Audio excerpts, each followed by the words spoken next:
मिटेला coaching centre में आपका स्वागत है। अब वो भाग थर्ड देखेंगे। इसमें कह रहा है 8वां नंबर सवाल ये जीव विज्ञान का है। इसमें कह रहा है कायिक प्रवर्धन क्या है, कायिक प्रवर्धनों के लाभों को संक्षेप में लिखिए।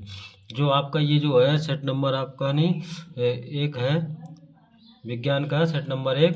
आपके 3 जो पार्ट हैं वो पिछले वीडियो में बना चुका हूँ, 3 पार्ट हो गए हैं। आप उसमें प्ले लिस्ट में जाकर आप लोग उनको देख सकते हो। अब ये करेंगे पार्ट नंबर 4, वो भाग सेकंड, वो भाग थर्ड। तो इसमें क्या कह रहा है, मुझे जुकाम हो जाने के कारण मैं वीडियो नहीं बना पा रहा था, लेकिन फिर भी बना रहा हूँ आप लोगों के लिए। कह रहा है कायिक प्रवर्धन क्या है। तो कायिक प्रवर्धन आपका आठवां नंबर सवाल था, क्वेश्चन नंबर 8वां था। कह रहा है कायिक प्रवर्धन जैसे जड़ें, तना, पत्ती, कलिकाओं आदि के द्वारा नया पौधा तैयार हो जाता है, यह विधि कायिक प्रवर्धन कहलाती है। कायिक प्रवर्धन मुख्यतः 2 प्रकार का होता है। इसका कहने का मतलब, क्वेश्चन कहने का मतलब है कायिक प्रवर्धन जो होता है जड़ से भी होता है। जड़ से एक पौधा तैयार हो जाता है, एक तना से पौधा तैयार हो जाता है, एक पत्ती से, और कलिकाओं आदि कई प्रकारों से पौधा तैयार किया जाता है, उसको कायिक प्रवर्धन कहते हैं। कायिक प्रवर्धन का मतलब होता है आप इसको बोल सकते हैं कि शरीर से शरीर पैदा होना। जैसे जिस प्रकार कहा जाता है कि कायिक प्रवर्धन का मतलब जैसे गन्ना हो गया, इस तरीके का। जैसे इसमें कह रहा है इसके 2 प्रकार होता है। पहला नंबर कह रहा है प्राकृतिक कायिक प्रवर्धन। विद्यार्थियों क्या कह रहा है, प्राकृतिक कायिक प्रवर्धन। प्राकृतिक दूसरा नंबर कह रहा है कृत्रिम कायिक प्रवर्धन। प्राकृतिक का मतलब होता है जिस प्रकार एक भगवान द्वारा, यानी भगवान का कहने का मतलब ये था तात्पर्य कि जो प्रकृति द्वारा प्राप्त होता है, किसके द्वारा, प्रकृति के द्वारा प्राप्त होता है, उसको बोलते हैं एक प्राकृतिक कायिक प्रवर्धन। और कृत्रिम कायिक प्रवर्धन जो मानव द्वारा निर्मित वस्तुएं होती हैं, तो कृत्रिम कायिक प्रवर्धन कहलाता है। प्राकृतिक कायिक प्रवर्धन कहता है पादपों में कायिक प्रवर्धन, कायिक अंगों से कलिकाएं विकसित होकर नए पौधे का निर्माण करती हैं। यह स्वतः प्रकृति में होता है, मतलब ये प्रकृति द्वारा स्वतः उत्पन्न होता है, इसको बोलते हैं प्राकृतिक कायिक प्रवर्धन। अब कह रहा जड़ों द्वारा, तो कुछ पौधों की जड़ें जैसे शकरकंद, शकरकंद से आप पौधा तैयार कर सकते हैं। सतावर आदि की मांसल जड़ों पर कलिकाएं बन जाती हैं जो नए पौधे बनाती हैं, ये आपकी शकरकंद हो गया। तनों द्वारा कह रहा है कुछ भूमिगत तने जैसे प्रकंद, कंद, शलकंद आदि, अदरक, आलू, हल्दी, अरबी, प्याज आदि कायिक प्रवर्धन है। मतलब इसके कहने का मतलब ये है कि तनों द्वारा भी हम एक नया पौधा तैयार कर सकते हैं। इसके जो लाभ है, लाभ यही है कि मतलब एक ये कम समय में तैयार हो जाता है ना। और ये मतलब ये इसके कई प्रकार के लाभ हैं। ये जड़ों द्वारा हो जाएगा, तनों द्वारा हो जाएगा, और ये इसी प्रकार से कई प्रकार के लाभ है कायिक प्रवर्धन के। प्रश्न नंबर 9 कह रहा है निम्नलिखित पर संक्षिप्त टिप्पणियां लिखिए। पहला नंबर कह रहा है रोमन अंक में अंतर्ग्रसन और कोष्टक में सिनेप्स। दूसरा नंबर कह रहा है ऑक्सिन। इनको देख लेते हैं। ये आपका दिया है, ये तंत्रिका तंत्र है। तंत्रिका तंत्र है, ये जो तंत्रिका तंत्र है इसको हम ऐसे लिख सकते हैं, जो सिनेप्स होता है, सिनेप्स तंत्रिका तंत्र का वह भाग होता है, सिनेप्स तंत्रिका तंत्र का वह भाग होता है जहाँ पर तंत्रिकाक्ष होते हैं। यहाँ पे जो आप चित्र देख रहे हैं, यहाँ पे जो खाली स्थान आपका दिख रहा है, ये आपका जो खाली स्थान है यहाँ पे, इस पर क्या होता है, यहाँ पे खाली स्थान होता है। कहाँ पर, तंत्रिकाक्ष में एक खाली स्थान होता है जहाँ पर सोडियम क्लोराइड, क्या, सोडियम क्लोराइड यानी नमक, यहाँ पे नमक, नमकीन जो पानी होता है यहाँ पे भरा होता है, जिसके कारण डिहाइड्रेशन बनाता है। क्या बनाता है, डिहाइड्रेशन। यानी सिनेप्स का मतलब ये होता है कि जब किसी अगर मान लीजिए यहाँ पे खाली स्थान होगा, तो अगर इस खाली स्थान पे सोडियम की कमी हो जाएगी, तभी व्यक्ति क्या हो जाता है, मूर्छित हो जाता है। तो इस कारण यहाँ पे सिनेप्स में जो जगह होती है इसको हम सोडियम से भरा रहता है। किससे भरा रहता है, भरा रहता है, इसी को बोलते हैं सिनेप्स। क्या बोलते हैं, सिनेप्स। ये जो खाली स्थान है आपका, इन्हीं को क्या बोलते हैं, सिनेप्स या तंत्रिकाक्ष। क्या बोलते हैं, सिनेप्स या तंत्रिकाक्ष। इसका मतलब यही है कि मतलब ये जो सोडियम यहाँ पे भरा होता है इस खाली स्थान पे, सिनेप्स पे, अगर सोडियम की कमी हो जाती है तो यहाँ पे क्या होता है, व्यक्ति को मुरझाने लगती है। क्या आने लगती है, मुरझाने लगती है। इसी को बोलते हैं सिनेप्स। दूसरा नंबर कह रहा था ऑक्सिन, ऑक्सिन पर टिप्पणी लिखना था। यह कोशिका वृद्धि एवं दीर्घीकरण द्वारा तने की वृद्धि में सहायता करता है। इसका कहने का मतलब है विद्यार्थियों, ये कोशिका यानी कोशिका का मतलब ये वृद्धि हार्मोन से, ऑक्सिन हार्मोन से, ये पौधे का हार्मोन होता है। कौन सा? पौधे का हार्मोन। ये कोशिका वृद्धि एवं दीर्घीकरण द्वारा तने की वृद्धि में सहायता करता है, यानी तने मोटे हो जाते हैं। जड़ों एवं तनों की वृद्धि को नियंत्रित करता है। कुछ ऑक्सिन खरपतवार नाशक होते हैं, यानी खरपतवार का मतलब होता है जैसे घास घास वगैरह हो जाती है ना खेतों में, उसी की बात कर रहा है, खरपतवार नाशक होते हैं। गेहूं मक्का आदि के खेतों में उगे खरपतवार, गेहूं मक्का आदि के खेतों में उगे खरपतवार ऑक्सिन के छिड़काव से नष्ट होते हैं। यानी कि इसका कहने का मतलब यही है, जो ऑक्सिन हार्मोन्स होता है, ऑक्सिन हार्मोन्स वृद्धि करता है तने पे, और तने का मतलब जो पेड़ होता है यानी पौधा होता है उसके तने में वृद्धि करता है। और कुछ ऑक्सिन जो हार्मोन्स होते हैं वो खरपतवार नाशी होते हैं। इसका कहने का मतलब यही है, जैसे गेहूं मक्का आदि में खरपतवार लग जाता है तो वहाँ पे क्या करते हैं, इसका ऑक्सिन नामक हार्मोन्स का छिड़काव कर देते हैं, तो जिसके कारण खरपतवार क्या हो जाता है, नष्ट हो जाता है। यही आपका 2 नंबर का हो जाएगा। क्वेश्चन नंबर 10वां कह रहा है, प्रश्न नंबर कह रहा है, पारितंत्र को परिभाषित कीजिए। तालाब पारितंत्र के विभिन्न घटकों को संक्षेप में वर्णन कीजिए। मतलब पारितंत्र के बारे में परिभाषा लिखना है और इसको क्या करना है, विभिन्न घटकों को बताना है तालाब के। तो आपका ये है पारितंत्र। कह रहा पारितंत्र या परिस्थितिकी। पारितंत्र का मतलब होता है जो पर्यावरण में हमारे क्या विद्यमान है, जीवों और उनके अजैविक भौतिक पर्यावरण के बीच के अंतर संबंधों से बना एक प्राकृतिक क्षेत्र है। इसमें सभी सजीव जैसे पौधे, जानवर और सूक्ष्म जीव और निर्जीव कारक जैसे मिट्टी, पानी, हवा, तापमान, प्रकाश शामिल होते हैं। ये एक दूसरे को प्रभावित करते हैं। इसका कहने का मतलब विद्यार्थियों ये है कि यहाँ पे जो पर्यावरण है हमारा, यहाँ पे सजीव भी है और निर्जीव भी है। जैसे सजीव के अंतर्गत आपका सूक्ष्म जीव और क्या है, पेड़ पौधे, जानवर, और निर्जीव के अंतर्गत पानी, हवा, तापमान, जिसमें ये आपके निर्जीव हो जाएंगे। क्या हो जाएंगे? आपके निर्जीव हो जाएंगे। और ये आपके सजीव हो जाएंगे, जैसे पौधे हो गए, जानवर हो गया, आपका सूक्ष्म जीव, ये आपके पारितंत्र के अंतर्गत आता है। अब इसके बाद कह रहा था तालाब पारितंत्र के विभिन्न घटक। इसके अंतर्गत भी दो चीज आता है। एक होता है, एक तालाब पारितंत्र के घटकों को मुख्य रूप से दो श्रेणियों में बांटा गया है। पहला कह रहा अजैविक घटक, ये जो आपका है अजैविक घटक, इसके अंतर्गत पढ़ेंगे यह तालाब के निर्जीव, रासायनिक और भौतिक कारक होते हैं। मतलब जो तालाब होता है, तालाब में निर्जीव भी होता है और सजीव भी होते हैं। जैसे कह रहा है जल जीवों के लिए आवास प्रदान करता है। जैसे आपका तालाब में जल होता है, पानी, वो जीवों के लिए क्या करता है, आवास प्रदान करता है। जैसे मछली हो गया, अन्य जो शैवाल कवक होते हैं, वो जैसे पेड़ पौधे हो गए तालाब के अंदर, वो भी किसके अंतर्गत आते हैं, ये आवास के अंतर्गत आते हैं। यानी आवास प्रदान करता है कौन? जल, तालाब का जो जल होता है आपका। दूसरा पॉइंट आपका कह रहा है प्रकाश। यह प्रकाश संश्लेषण के लिए आवश्यक है। संश्लेषण के लिए मतलब है प्रकाश की जो किरणें होती हैं आपकी, वहाँ पे कहाँ पे, तालाब के अंदर, पानी के अंदर प्रविष्ट कर जाती हैं, जिसके कारण क्या होता है आपका प्रकाश संश्लेषण के कारण वहाँ पे जो पौधे होते हैं, पेड़ पौधे खाना बनाते हैं।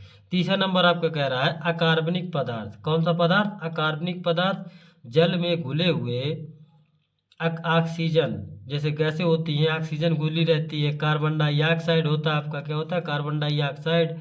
और CO2 यानी कार्बन डाइऑक्साइड का अणुसूत्र CO2, आपका कैल्शियम इत्यादि प्रकार की गैसें विद्यमान रहती हैं, इनको बोलते हैं अकार्बनिक पदार्थ होता है। अब आते हैं किसका, अब आपका हो जाएगा तालाब के अंदर जैविक घटक कौन कौन से हैं। दूसरा पॉइंट आपका क्या था, जैविक घटक।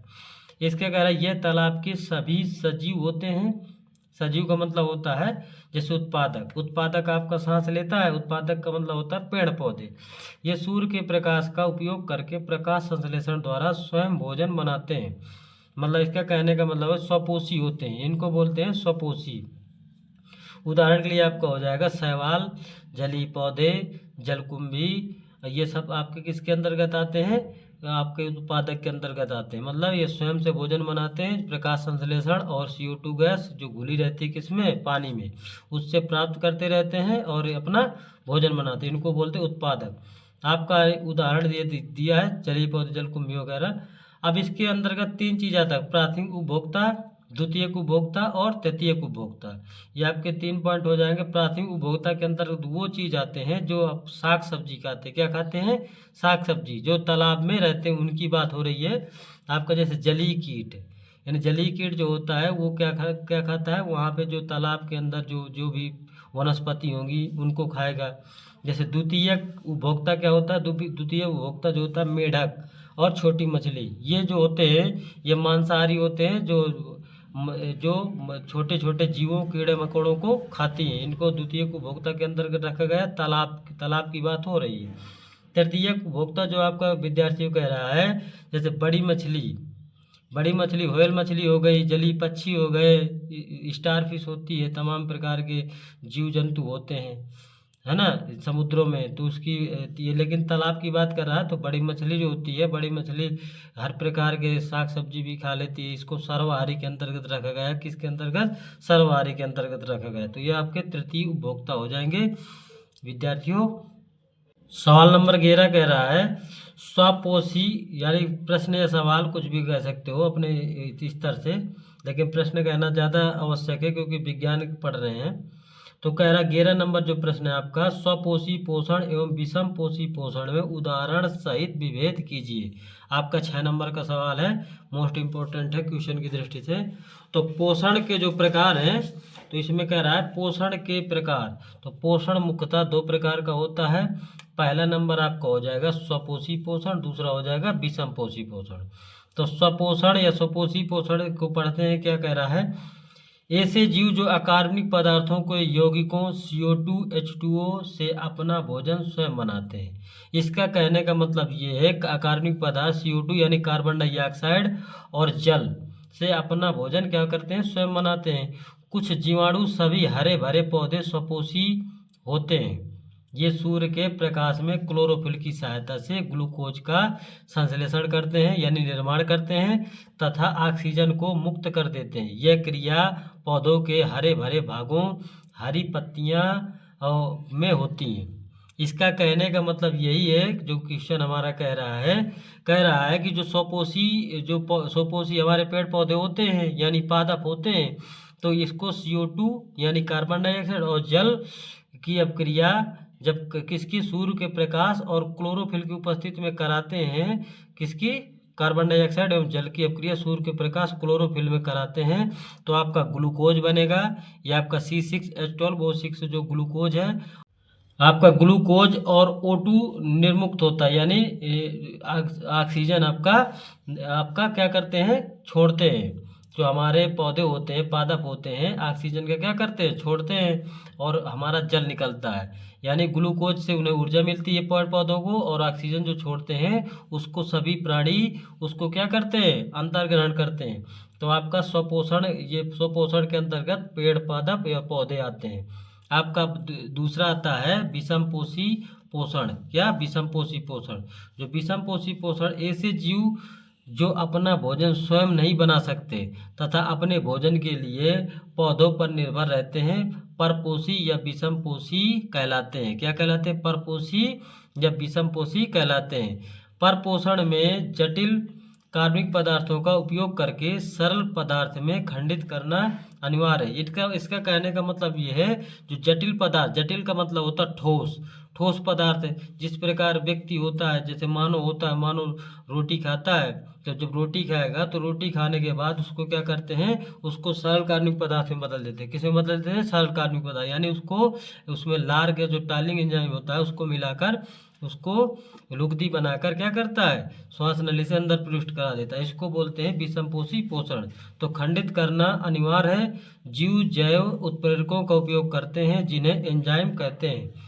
यह प्रक्रिया विषमपोषी पोषण कहलाती है। क्या कहलाती है, विषमपोषी पोषण। यानी विषमपोषी पोषण के अंतर्गत आपका मानव हो जाएगा, यानी सर्वहारी के अंतर्गत आता है, जो दूसरे पर निर्भर रहता है। जो भी जीव इस इन्वायरमेंट पर्यावरण में है वो सभी जो है विषम पोषी पोषण कहलाते हैं, जो दूसरे पर आश्रित रहते हैं। सिर्फ पेड़ पौधे स्वपोषण के अंतर्गत आता है। विषम पोषी पोषण हुए पोषण होते हैं, जो क्या करते हैं, जटिल कार्बनिक पदार्थ को सरल कार्बनिक पदार्थ में बदल देता है। प्रश्न संख्या आपका है 11 का। अथवा कह रहा मानव आहार नाल के विभिन्न भागों के कार्यों का सचित्र वर्णन कीजिए। आपका इसका सचित्र वर्णन करना है। 11 नंबर सवाल जो है 11 नंबर का अथवा सवाल है, तो इसको हम चित्र बना लिया है हम लोगों ने। अब इसमें कह रहा है आप या मानव आहार नाल का, ये जो आहार नाल है यहाँ पे क्या होता है, जो जिह्वा होती है, जिह्वा को बोलते हैं जीभ। जो जीभ होती है मुख के अंदर होती है। इसका कार्य क्या होता है, भोजन को जटिल कार्बनिक पदार्थ को सरल कार्बनिक पदार्थ में तोड़ता है, इधर से किसके, लार द्वारा। आपका मुख हुआ है, ये मुख हुआ के अंदर जीभ होता है, जीभ फिर इसके बाद ग्रेसिका होता है। ग्रेसिका का मतलब होता है ग्रास नली। ग्रास का मतलब भोजन, यानी भोजन को जब निगलता है व्यक्ति तो इसके बाद कहाँ पहुँचता है, अमाशय में। कहाँ पे पहुँचता है भोजन, अमाशय में। अमाशय कार होता है, यहाँ से भोजन आएगा, पानी वगैरह सब कुछ। फिर अमाशय कार होता है सिकुड़ना और फूलना। क्या, सिकुड़ना और फूलना। इसका कार्य क्या होता है, ये अपना कार्य करता है। करने के बाद यहाँ पे अमाशय जो है सिकुड़ता और फूलता है। फिर इसके बाद हमारा यकृत होता है और डायाफ्राम होता है। डायाफ्राम क्या करता है, इसको अपना स्थायी जगह में बनाए रखता है। फिर इसके बाद यकृत का कार्य क्या होता है, यकृत के और पित्ताशय जो होता है यकृत के अंदर होता है। पित्ताशय कार्य क्या होता है, ये यहाँ से जठर रस निकालता है। क्या निकालता है, जठर रस। यानी यकृत से हमारा क्या निकलता है, हाइड्रोक्लोरिक अम्ल यानी HCl निकलता है। यहाँ से पित्त नली होता है आपका, पित्त नली से यहाँ से निकलता है, यहाँ पे अमाशय में पहुँचता है। यहाँ पे भी क्षुद्रांत होता है। क्षुद्रांत को हम बोलते हैं छोटी आंत। क्या बोलते हैं, छोटी आंत। ये आपका छोटी आंत भोजन को शोषण वगैरह करता है। अग्नाशय से इंसुलिन जो होता है इसका निर्माण होता है।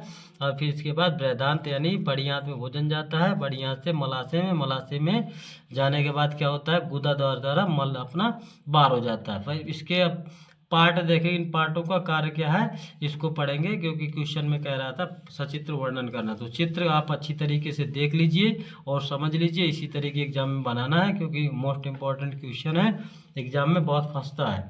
2026 की दृष्टि से इम्पोर्टेंट क्वेश्चन है ये आपका। इसको डिटेल से पढ़ेंगे। इसमें मुख गुहा एवं मुख होता है, 2 होंठों से घिरा हुआ एक मुख, अंदर मुख गुहा होता है। मुख में कितने दांत होते हैं, 32 दांत होते हैं। कितने दांत होते हैं, 32 दांत होते हैं। एक जीभ होती है, जीभ में मुख गुहा के फर्श पर जीभ होती है, जो भोजन का स्वाद चखती है। भोजन को चबाते समय उसको उल्टी पलटती रहती है, यानी इधर उधर करती रहती है, दांतों तले भोजन को डालती है। उसको लार में मिलाने में सहायता करती है। लार में मिला हुआ भोजन चिकना होकर ग्रास नली में पहुंचता है। यानी आपका भोजन चिकना होकर कहाँ पहुंच जाता है, यानी टैलिन और ये जो हमारा पेप्सिन हार्मोन से सब इसी में मिल जाता है लार द्वारा। तो फिर इसके बाद आता है ग्रास नली। ग्रास नली में जो होता है, ग्रसनी में एक बड़ा छिद्र होता है जिसे निगल द्वार कहा जाता है। ये 25 सेंटीमीटर लंबी नली होती है। कितना, 25 सेंटीमीटर। यहाँ पे आपका 25 सेंटीमीटर लिखा हुआ है। 25 सेंटीमीटर लंबी नली होती है और श्वास नली के नीचे स्थित होती है। यह मध्य छेद को भेदकर उदर गुहा में स्थित अमाशय में खुलती है। यानी ग्रास नली का काम है कि भोजन को निगल कर कहाँ पे पहुँचाना, अमाशय में। कहाँ पे पहुँचाना, अमाशय में। इसका कार्य है आपका विद्यार्थियों, अमाशय जो है यह कैपिटल जे आकार के थैले के समान होता है। इसकी लंबाई 25 से 30 सेंटीमीटर तथा चौड़ाई 7 से 10 सेंटीमीटर तक होती है। ग्रास नली से भोजन अमाशय तक पहुंचता है। कहाँ पे पहुंचता है, अमाशय तक पहुंचता है। इसमें श्लेष्म कला का आवरण होता है, जिसमें अनेक अमाशयी ग्रंथियां होती हैं। इनसे जठर रस निकलता है। यानी अमाशय से आपका क्या निकलता है, जठर रस निकलता है, जिसे हाइड्रोक्लोरिक अम्ल कहते हैं। पैराटाइल कोशिकाओं से निकलता है। ये क्या करता है, हाइड्रोक्लोरिक अम्ल का स्रावण करती हैं, जो भोजन को पचित करने में सहायक होती हैं। यानी हाइड्रोक्लोरिक अम्ल भोजन को क्या करता है, पचित करता है ना। तो ये अमाशय का कार्य है आपका, अमाशय। फिर इसके बाद भोजन कहाँ पहुँचता है, छोटी आंत में। कहाँ पहुँचता है, छोटी आंत में। छोटी आंत को क्षुद्रांत भी बोलते हैं। क्या बोलते हैं विद्यार्थियों, क्षुद्रांत। यह नली लगभग 6 से 7 मीटर लंबी होती है छोटी आंत नाम है, लेकिन बड़ी आंत से लंबी होती है, 6 से 7 मीटर लंबी होती है। यह कुंडलित अवस्था में होती है। कुंडलित का मतलब होता है घेरा बनाकर, इस तरीके कुछ इसी प्रकार का होता है। उदर गुहा में पड़ी होती है। उदर गुहा का मतलब होता है पेट में पड़ी होती है।